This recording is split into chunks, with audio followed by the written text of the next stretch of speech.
جب شریعت اجازت نہیں دیتی کہ بچہ 10 سال کا ہو جائے 11 سال کا ہو جائے تو بہن کو اجازت نہیں بھائی کے پاس بیٹھ سکے, بھائی کو اجازت نہیں بہن کے ساتھ لیٹ سکے, بہن کے جسم کے ساتھ اپنا جسم لگا سکے.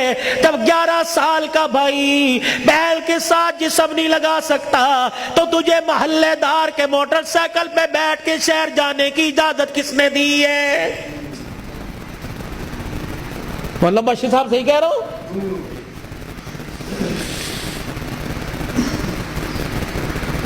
ابا جان ناراض نہ ہونا, نبی بھی نبی تھے. ہائے کہ میرے علی میں فرق ہی کوئی نہیں, علی کہاں میں کہاں, اب تجھے لے جانے کے لیے علی سے اجازت لینی پڑے گی. چپ کر کے گھر کے کونے میں بیٹھ گئے. کب آئے گا کب آئے گا کہاں؟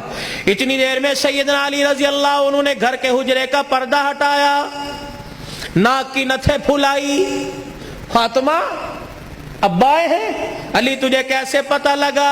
کہ ویڑا بتلا رہا ہے, نبوت کی خوشبو سے مہک رہا ہے. وہ بیٹھے. کیوں کوئی غلطی تو نہیں ہوگی؟ نہیں علی میرا ابا مجھے لینے آیا ہے. تو گئی کیوں نہیں؟ علی تیرا انتظار تھا.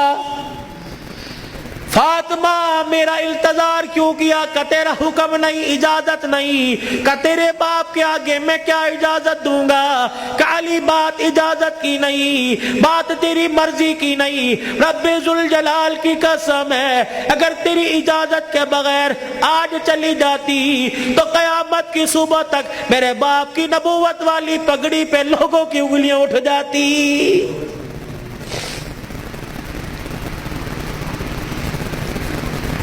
اگر یہ میرا پیغام بہنوں تک جا رہا ہے, بیٹیوں تک جا رہا ہے, خدا کے واسطے لڑنے سے پہلے سوچ لینا میرے باپ کے بالوں کی سفیدی رل جائے گی.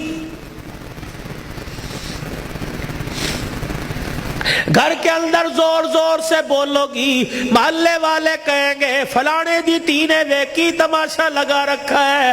رب اکبر کی قسم ہے تیرے باپ کی پگڑی رل جائے گی. میری بہنوں میری بیٹیوں روکھا سوکھا کھا کے گزارا کر لو, چرپائی نہیں زمین پہ لیٹ کے گزارا کر لو, گرمی کے پتلے لون نہیں سردی کے موٹے کھدر پہل کے گزارا کر لو. رب اکبر کی قسم ہے آج سسرال میں ماں باپ کی عزت بچا لے, کل قیامت کے دن میدان محشر میں اللہ تیری عزتیں بچائے گا.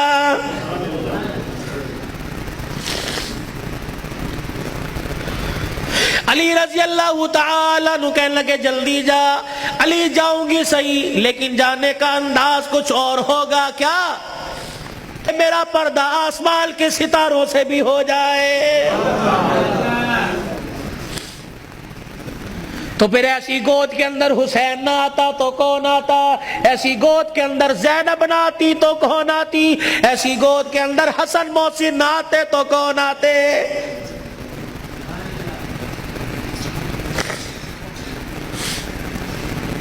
لوری میں قرآن ملے گا تو اللہ کی قسم جوانی میں قرآن کی تلاوت سے گھر مہکے گا.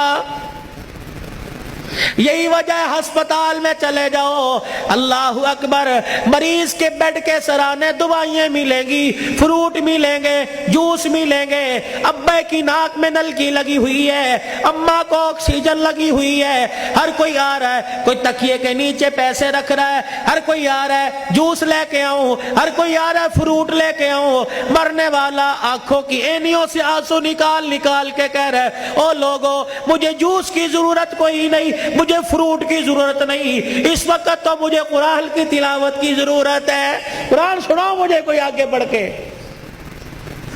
بیوی کا میں نہیں سنا سکتی. جب شادی کی تھی تو میرے ماں باپ نے کہا تھا کہ ماشاءاللہ ترجمے سے قرآن پڑھی ہے. پتہ تیری ماں نے اس وقت کیا کہا تھا؟ او تے ٹھیک ہے سکول کنا پڑھی ہے. تو تیری ماں نے قرآن پڑھنے کے بجائے سکول کو ترجیح دی تھی. میں تجھے ABC سنا سکتی ہوں, قرآن نہیں سنا سکتی. بیٹے تو مجھے قرآن سنا دے, سورہ یاسین سنا. بیٹے تو مجھے سورہ رحمان سنا. ہاتھ جوڑ کے پیچھے کھڑا ہو گیا.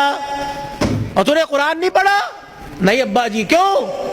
ابا جان قصور میرا نہیں, قصور تیرا ہے.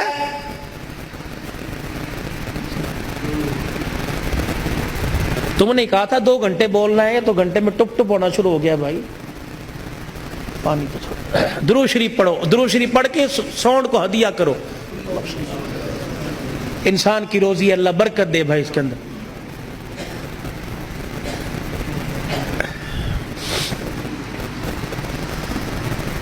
ابا جان آج کہہ رہا ہے قرآن سنا, کتھوں سناوا تینوں قرآن؟ ابا جان وہ یاد کر میں دنیا میں نہیں آیا تھا. ابا تو مزدوری کر کے شام کو آیا, میری ماں تجھے دیکھ دیکھ کے مسکرا رہی تھی.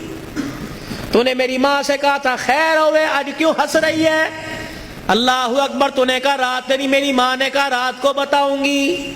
ابا جان جب تنہائی میں میری ماں اور تو بیٹھے تھے, ابا جان میری ماں خوش ہو کے رونے لگی. تو نے کہا پلیے لوگ کی گل ہے؟ کہ لگی مبارک ہو تیرے گھر میں مہمان آنے والا ہے. اللہ کہا تھا نا. ابا جان یاد کر میری ماں کے پیٹ پہ ہاتھ رکھ کے کہا تھا میری نسل چلے گی. کہا ابا تو نے کہا تھا آنے والے کو کیا بنانا ہے؟ میری ماں نے کہا ڈاکٹر, تو نے کہا وکیل. میری ماں نے کہا کھلاڑی, تو نے کہا جج. ابا جان وہ رات یاد کرو, اللہ اکبر, میں ماں کے پیٹ میں سن رہا تھا. تو نے کہا ڈاکٹر بنانا, تو نے کہا وکیل بنانا. ابا جان اما جان ساری رات بحث کرتے رہے. کسی نے کہا ڈاکٹر بنائیں گے, کسی نے کہا وکیل بنائیں گے. میں سن رہا تھا دونوں میں سے کسی نے ساری رات میں یہ نہیں کہا اسے قرآن کا حافظ بنائیں گے. تو آج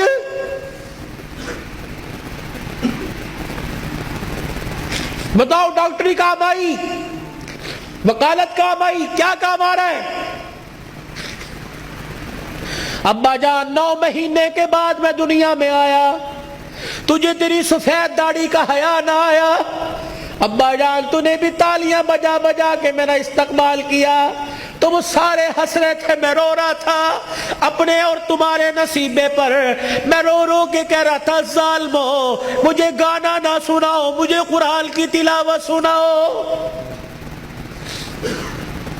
تائے چاچے مامے پھپھی سے لے کر بہن بھائی اماں ابا سے لے کر سب نے مجھے گانا سنایا. جب تم گانا گا گا کے تھک گئے, تم نے کرائے پہ گانے والے بلا کے گھر میں نچوائے. ابا جان میں گانا سنتے سنتے میں چیخے مار مار کے رویا. تم نے مجھے نیند کے شربت پلائے, تم نے مجھے نیند کے انجیکشن لگوائے. ابا جان میں سوتے سوتے تڑپ جاتا. تم کہتے پرچھاواں پڑ گیا, بچہ اچھل رہا ہے, مولوی مبشر نظر صاحب دب کر دو. اللہ کی قسم میرے پہ پرچھاوا نہیں پڑا بلکہ میرے پہ گانے کی نحوست پڑ گئی تھی.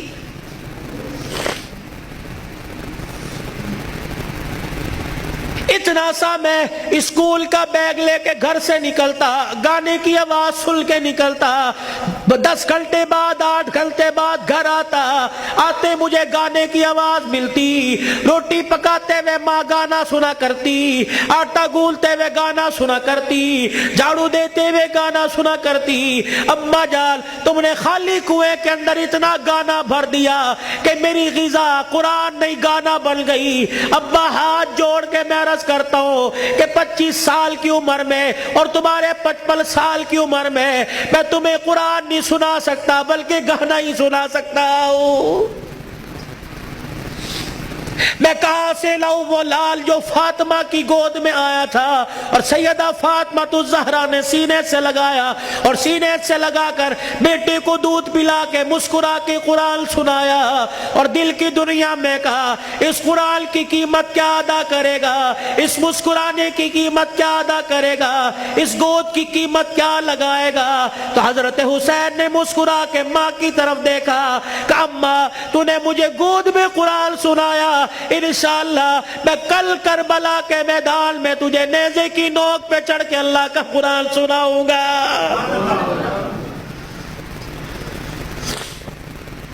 مولا بشر نظر صاحب, بھائی عمر صاحب, بھائی ابو ذر صاحب, جہاں جاتا ہوں ہاتھ جوڑ کے کہتا ہوں خدا کے واسطے اپنے بچوں کو تھوڑا سا قرآن پڑھا دو, خود بھی سورہ فاتحہ یاد کر لو, اپنے بچوں کو بھی سورہ فاتحہ یاد کرا دو اور گھر والوں کو وصیت کر دو جب میرا